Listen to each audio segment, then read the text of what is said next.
Happy National Storytelling Week! This week, me and the team are going to be reading you some stories in aid of this lovely week. So today I'm going to be reading you Enid Blyton's Clever One Imp from my book that I loved when I was younger.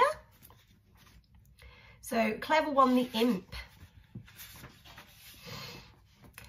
Clever One the Imp.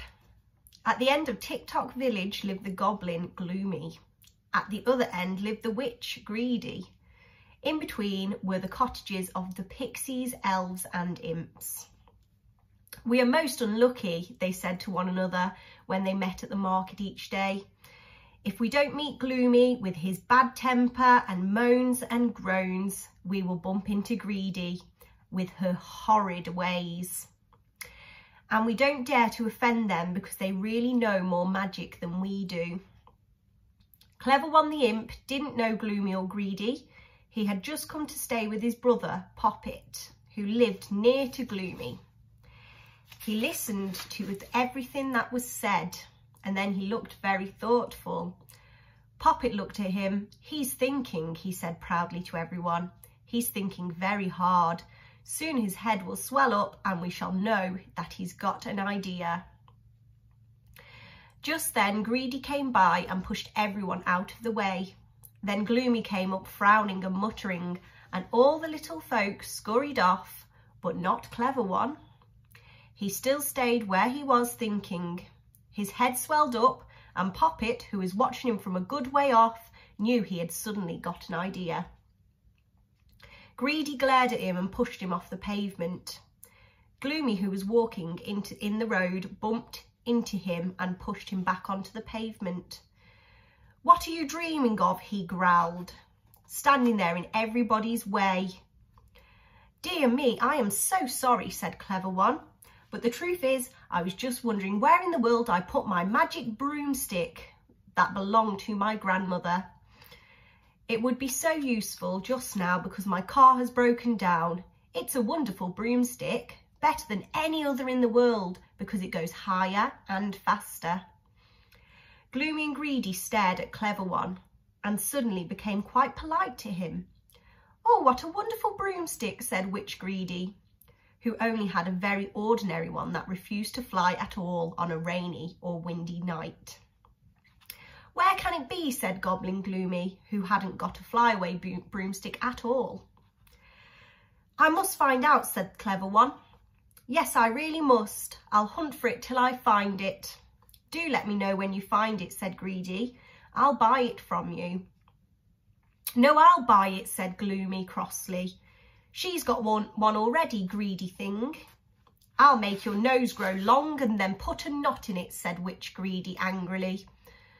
Goodness knows what would have happened if Clever One hadn't walked off, still looking as if he was thinking very deeply.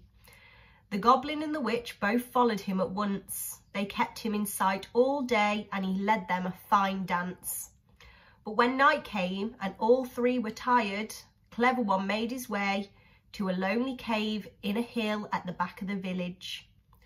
Gloomy and Greedy followed him, certain that the imp had remembered the place where his grandmother's broomstick was. In the cave, sure enough, was a long, strong broomstick with a fine sweeping end that had never ever been used. "Aha!" said Clever One loudly. "Here it is." He took hold of it, sat on the stick and galloped around the cave with it. Greedy and Gloomy both rushed in. They caught hold of the broomstick too. "Sell it to me," cried Gloomy. "No, to me," shouted Greedy, and they both tried to tug it away. Now, what manners," said Clever One, shocked. "Surely you don't want to break it between you? Now I'll tell you what I'll do. I'll let each of you have a ride on it to see if you like it before you buy it." "No," said Greedy. "If Gloomy sits on it and rides off, he'll never come back. I know him, the deceitful rogue." "Ho!" said Gloomy, frowning so hard that his eyes disappeared. "And what about you, madam? I know perfectly well that once you get on it, you'll ride off through the night and keep the stick for your own for always. Dear, dear, said Clever One, looking puzzled. Then I daren't let either of you ride alone. I know, you can take a ride together. That will be a splendid idea. Greedy and Gloomy looked sharply at Clever One. There's a trick in this, said Gloomy. I smell it. You're going to send us both off somewhere on this magical broomstick of yours, and you think we'll never come back so that the village of TikTok will be rid of us. Very well, said Clever One, looking offended. If you think that, don't ride the broomstick. I'll have it all for myself. No, no, you'll ride with us, cried Greedy, and pulled Clever One down onto the broomstick in front of her. Get on, Gloomy. Now if he plays any tricks with us and sends us off to the moon, he'll go too. Ha ha ha. Wait, wait, let me strap my parcel on my back, said Clever One as he picked something up off the floor. He put it over his shoulders. I need both hands to hold the broomstick. All three sat on the big broomstick and walked it to the cave entrance. Clever One suddenly struck the stick hard and cried loudly, To the moon, and don't come back for a week, old broomstick. You rogue, cried the witch. I thought you'd play a trick, but you'll have to come too, ho ho. We shall make you our servant up there for a whole week. Up into the air went the broomstick with a loud swishing noise like a rocket. The three held on tightly. The broomstick circled round, then went straight up towards the big round moon in the sky. Was Clever One frightened? Did he mind what was happening? Not a bit of it. When they were up fairly high, just reaching the first clouds, Clever One pulled a cord that hung down in front of him and was attached to the parcel that he carried. Then suddenly he leapt off the broomstick with such a terrible yell that the witch and the goblin almost fell off in fright themselves. He's gone, said Gloomy. Good riddance. I hope he lands with a hard bump. He'll think twice before he plays tricks on anyone again, said Greedy. Nasty little imp, serves him right. But Clever One wasn't about to hurt himself. Oh no. The parcel he had tied to himself was a neatly folded parachute, and when he pulled the cord, jumped off into the air, the parachute began to open.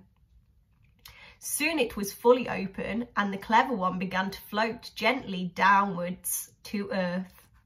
Here I come, he shouted to all the folks of TikTok, who heard the swishing of the broomstick and had come running out to see what was happening. Here I come, I'm frozen, somebody get me some hot chocolate. Where are Greedy and Gloomy, cried Poppet. Probably on the moon by now, said Clever One, coming gently down to earth. They wanted my broomstick and they got it. We won't see them for at least a week, and that will teach them a lesson. The end. So that was Clever One the Imp. Keep an eye out on Wednesday for another little story from us. Bye.